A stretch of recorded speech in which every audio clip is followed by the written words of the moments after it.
Thanks for coming. You know Father Barron? He's a great guy, even though he's from Chicago. Thanks for coming. Well, so many of you are here anyway Sunday morning, but I really appreciated your interest this last week in Pope Francis. It was the 6-month anniversary of his election. He was elected on the Feast of St. Joseph, March 19th. So September 19th was the 6-month anniversary of his election. And then, of course, he gave that magnificent interview that seemed to have garnered so much attention. And I felt kind of bad because so many of you thoughtfully asked me for an interview, and I did about 6 or 7, but I wasn't able to say yes to everybody. So Joe's willing. I said, Joe, send out an invitation if anybody wants to come, because we love talking about him. And I especially wanted to take advantage of Father Barron's presence because he's well known for his communications and covering Pope Benedict, Pope John Paul II, and now Pope Francis. So he'll be a lot more articulate than me. So how can we help you? By the way, who's here from the Daily News? Anybody? Anybody from the Daily News? Because I thought that article today by that Michael Cohen, did you read it? No. It was tremendous. Did you see it, John? Wasn't that well done? We're going to put that up on the blog. Well, that was the best analysis I saw of it. What's cooking? How can we help you? Any questions? I'm sorry. Just about. Rich is he's the dean of the press corps here. He goes first. Really old. Yeah, he's Oh, it translates from Italian. Yeah. Okay. Just the question is, what do you think this Pope has accomplished in terms of symbolism, change of pace? It seems like people are really thinking he's a breath of fresh air. He is a breath of fresh air. I think he's our Mariano Rivera. He's a great relief to all of us. And it really seems to me, Father Barron, who called him the world's parish priest? And it's almost been like we've been on a 6-month retreat with him. You agree? Yeah, I do. I mean, he's a pastor above all. And that's, you always hear the voice of a pastor when he speaks. And he thinks as a pastor. He's also someone who has a really great feel, I think, for the radical core of Christianity. So the return to poverty and simplicity, the fundamentals of the gospel. I think he's really good at articulating that. And that's moved the entire world, not just the church, but the whole world has been lifted up by that. I was just talking to somebody from D.C., a political leader. I won't say his name because I don't want to compromise him speaking with me privately. But he said, in a world filled with confusion and a lot of clashing voices, this man has sanity and simplicity and sincerity, and he's bringing us all together. This man, that the politician that told me this, isn't even a Catholic. I don't even know if he's a believer or not, but he is. He's captured the world's imagination. Yeah. He's a great gift for the telling phrase, doesn't he? You know, the pastor has to smell like a sheep, and then over and over again. And that's a preacher's gift to have that memorable phrase. And I think he's got that in spades. Somebody had something? Sure. But who else was on the edge? Okay. Okay. With the New York Times, I was wondering, what do you think this Pope will mean for the city's large gay Catholic population? They seem to embrace his remarks. Oh, I think they embrace him, and I'm glad they do. I remembered the opening phrase of John Paul II when he said, "Open wide the doors to Christ." The other thing is, he says, we don't look at people first and foremost as their sexual orientation or their sexual identification. We look at them as a child of God, made in his image and likeness, redeemed by the precious blood of Jesus Christ. That's the glasses we use. Everything else is secondary. So I hope that hits home. Father? I do. I mean, I think if the first and last thing that gay people hear from the Catholic Church is your acts are intrinsically disordered, that's a tragedy. The first and last thing they ought to hear is what the Cardinal just said. You're a beloved child of God, and the merciful face of Christ looks upon you. Now, having said that, there are things to say in the middle, about discipleship, about coming to fullness of life. But I think what Pope Francis saw was, if the first thing that gay people hear is your acts are intrinsically disordered, that's a problem. Because we should reach out always in that spirit of merciful embrace. Yeah. So I think that has to come first. I just heard a new pastoral strategy really in this interview. It's a question of what do you prioritize? How do you do the work? You lead always with the merciful face of Christ. Yeah, okay. Good. Who else said what? Devil's advocate, some people would say Here in that church? it's condoning sin by making these statements. What's your response to that? No, I think I shared the story, maybe it was with Rich earlier, when he gave his opening homily on the Feast of St. Joseph. I was sitting next to Cardinal Schönbrunn, who's one of the great intellects in the church, and he turns to me and he's crying.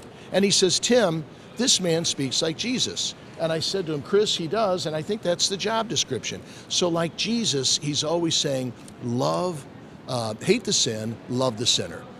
Truth and love have always got to be balanced, and I think he's doing that brilliantly. You've taken some pretty public positions though on gay marriage and abortion here Sure. in New York. In the wake of his comments, do you plan to scale those back any? Or No, and if you examine him closely, he did the same thing when he was Archbishop of Buenos Aires. He was hardly a shrinking violet when it came to speaking up on the tough issues. I tell you this: the time I got most controversy and most attack was when I said Easter Sunday morning with Bob Schieffer, "What would you say to gay people who came to St. Patrick's?" I said, "I love you. Come on in." That's when I got the most heat and the most controversy. So I'm glad he said it. Yeah, So. no, quite right. Again, it's strategy, isn't it? It's a pastoral strategy question. Yeah. But you still plan to make those, to go out and make public comments? Yeah, but on you those got to things? remember, please take this with respect. Those are the only thing you guys ask us about. We don't get many questions about the church's stand on Syria, or the church's stand on immigration, or the church's stand on poverty, like Father Barron spoke so brilliantly today.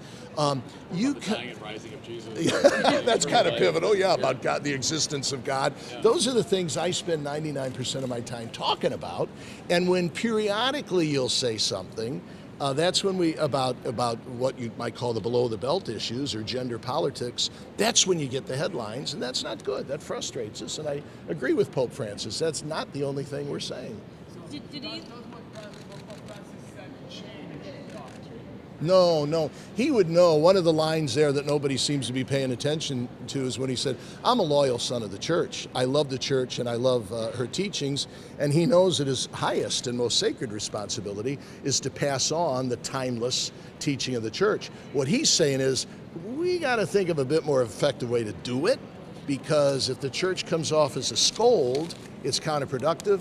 If the church comes off as a loving, inviting, embracing mother, who periodically has to correct her children, but who first and foremost loves and embraces them, then we're going to be effective. Did either of you feel the need to discuss it at all in church today? Because there was no discussion of it at all. The questions. No, but you know what? That's an excellent question, because what he's really saying is, if you stress the fundamentals, what did he say today? What's the first thing God is teaching us? Put God first.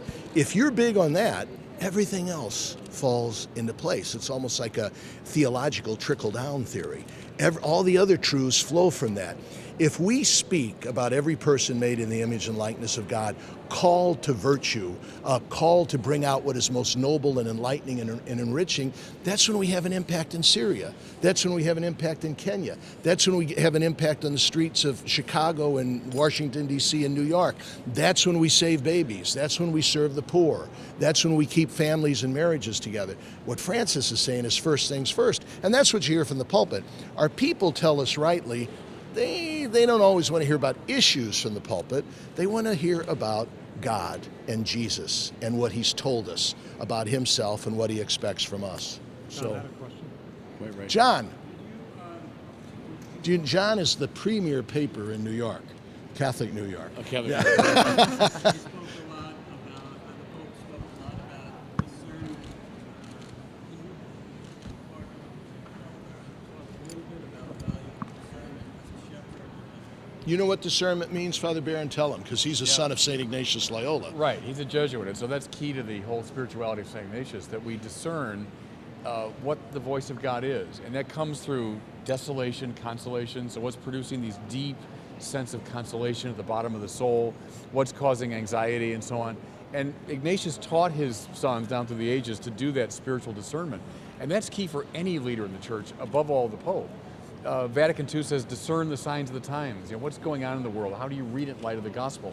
So I saw that as a very strong theme, you're right, in this letter. And it's for any leader of the church. And wasn't it when you hear a pope say, I'm discerning, I'm thinking of God when I'm in the dentist office, waiting to get in. I'm thinking of God and trying to discern his will in my life when I fall asleep in my prayer every night before the Blessed Sacrament from 6 to 7, before I go for my supper. That's discernment. Where is God in all of this? Yeah. So we better go. We got your people waiting. Okay. He said the church was obsessed though with homosexuality, birth control, and abortion. Do you agree that he used the I word think obsessed we all very- are. I think we all are, and I think he meant some in the church are. I mean, the very next day he spoke about abortion again, didn't he? So he's not, some in the church are, but he's saying we can't really be obsessed with anything. The only thing we're obsessed about is anyone, that's Jesus. And that's the driving force of our message. And if anything comes before him, we're in trouble. Will there be any changes here All right, because of the Pope's comments? You know where the real change has to come. And where's Francis say the real change has to come? The Curia, the world, in the human heart. Because that's what Jesus said. So Francis, what he's saying to sermon, I think about him all the time. You hear what he said the other day to bishops? You don't think that makes me close my eyes and say, wow, Dolan, how are you living up to that? He said to bishops, don't be airplane bishops. Don't be flying around all the time or wanting to go to bigger assignments. Or don't be flying over your people and looking down at them. You be with them in their homes and on the streets. That's the kind of change he's talking about. Not change so much in structures as change internally. We call it conversion of heart. That's what Jesus called it, right? Thanks, you all. very much. Come on back. We do it every Sunday. Okay? God bless you all. Thanks.